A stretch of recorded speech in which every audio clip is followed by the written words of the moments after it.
திருவள்ளூர் மாவட்டம் திருத்தணி அருகே மூரக்குப்பம் பகுதியில் வீட்டின் முன்பு விளையாடிக் கொண்டிருந்த 1.5 வயது குழந்தையை வெறிநாய் கடித்து குதறிய சம்பவம் அச்சத்தை ஏற்படுத்தியுள்ளது.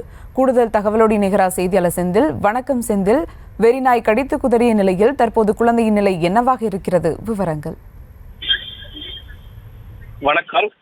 திருவள்ளூர் மாவட்டம் திருத்தணி அருகே ஆர்கேபேட்டை பகுதியில் உள்ள மூரக்குப்பம் கிராமத்தை சேர்ந்தவர் பாத்தீங்கன்னா கூலி தொழிலாளி பழனி. அவரது 1.5 வயது ஆண் குழந்தை வெற்றிவேல்.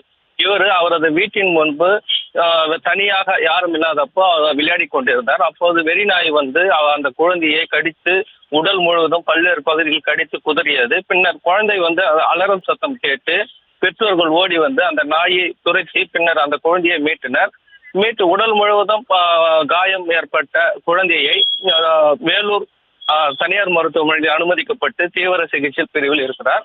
ஆனால் குழந்தைக்கு 4 லட்சம் ரூபாய் வரை செலவாகும் என்று மருத்துவர்கள் கூறியதால் மருத்துவ செலவுக்காக என்ன செய்வது என்று தெரியாமல் கூலி வேலை செய்து வரும் பழனி மருத்துவ செலவுக்காக என்ன செய்வது என்று தெரியாமல் உதவி கேட்டு சமூக வலைதளங்களில் பரவி வருகிறது.